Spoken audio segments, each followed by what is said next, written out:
Today we will start chapter number 1, that is nutrition in plants. Okay, so the first thing I want to tell you is that all living beings, they move, they grow, they eat and they reproduce. The first thing is that all the living things, they move, they grow, they eat and they reproduce.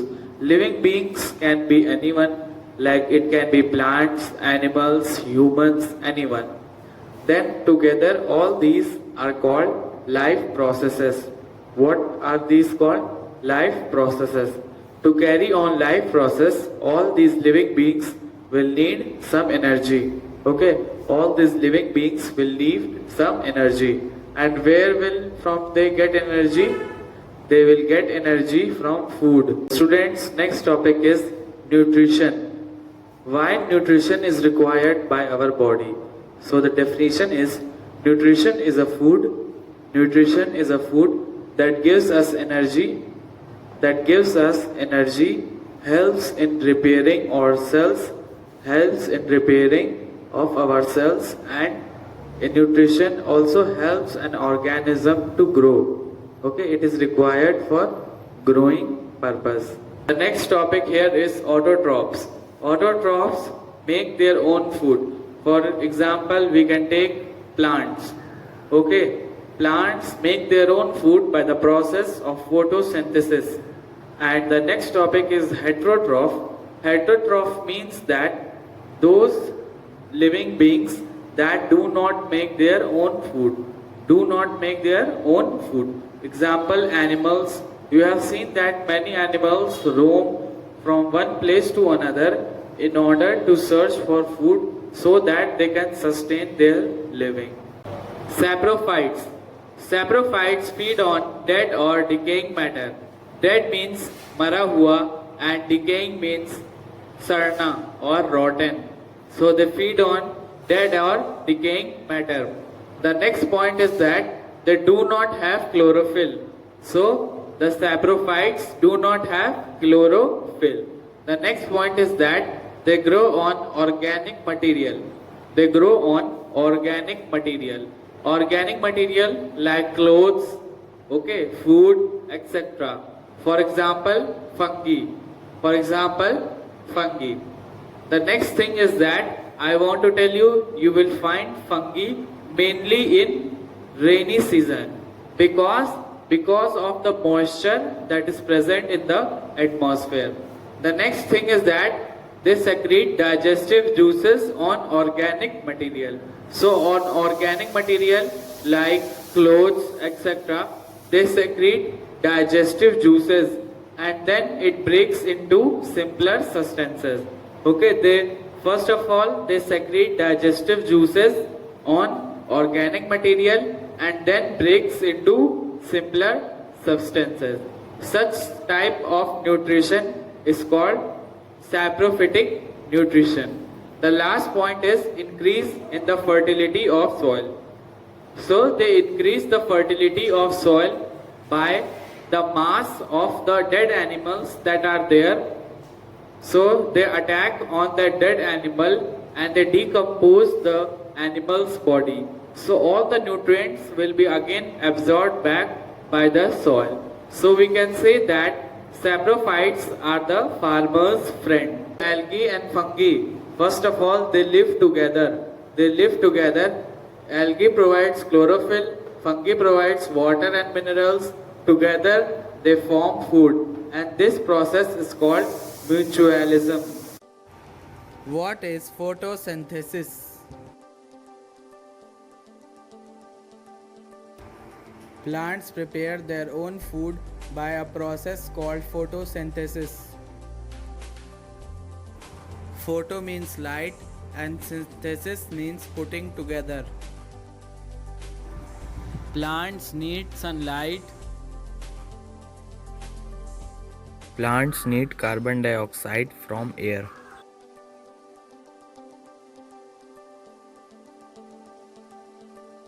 Plants need water from soil.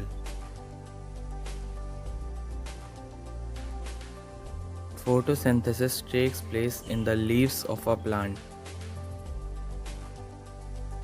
Leaves have tiny pores called stomata, through which carbon dioxide enters the plant. Plant cells contains tiny structure called chloroplast. Chloroplast contains chlorophyll.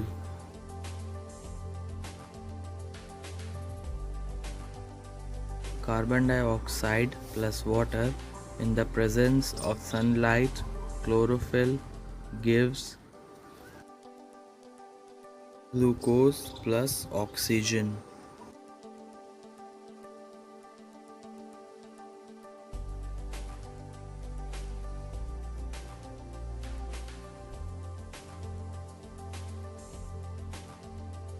Oxygen then leaves the plant through the stomata. Glucose is food for plant and glucose gives nourishment to the plant. The extra glucose produced is stored by the plant in the form of starch for later use.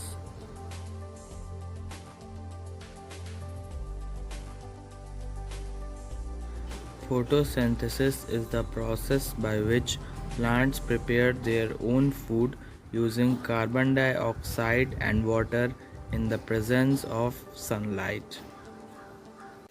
There are two equations.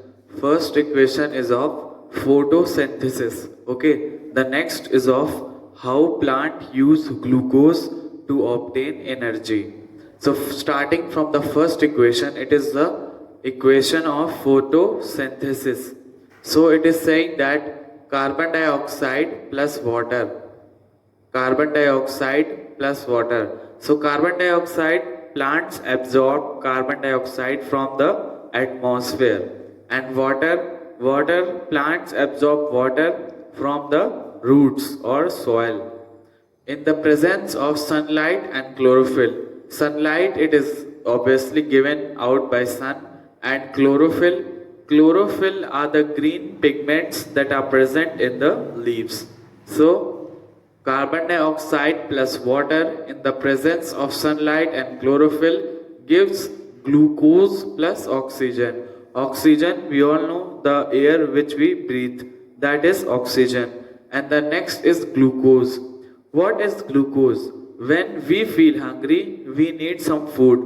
Similarly, when plants is hungry, it also needs food. So glucose can be better defined as food for plants. What is glucose? Glucose is food for plants. The next equation is that when plants need energy, from where will they get energy? So this is the equation. Glucose, again same. Glucose is the food for plant plus oxygen. Oxygen, you all know, gives carbon dioxide, water plus energy. Here you can see energy. So this is the equation how plants make their energy. So with the help of glucose and oxygen, they break it. The result or the products that are formed are carbon dioxide, water and energy. We can also write carbon dioxide as CO2. Similarly, water we can write H2O. Starch. What is actually starch? Starch is the excess food which is present in the plant. So starch is the excess food which is stored in the plant. The next is xylem. What is the work of xylem? Xylem work is to transport water. It transports water through tube in the whole plant. The next is phloem. Phloem transport food. The work of phloem is to transport food to all the parts of the plant. What is atmospheric nitrogen?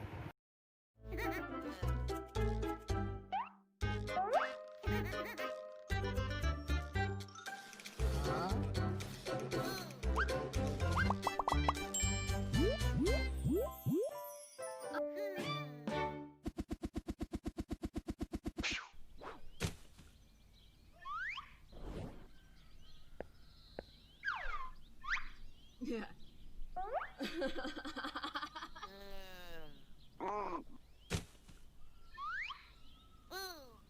Hmm.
So the last topic of this chapter is parasitic plants. What are parasitic plants? Parasitic plants depends on another plant. For their survival, they depend on another plant.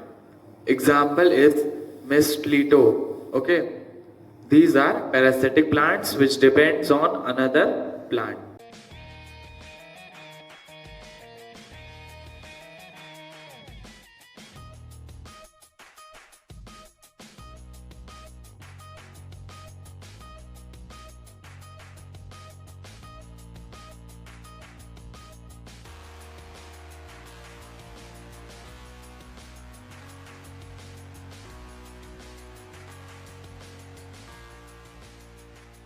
Carnivorous plants. Carnivorous plants are those plants that feed on insects. They feed on insects. Example, Venus flytraps. So these plants feed on insects.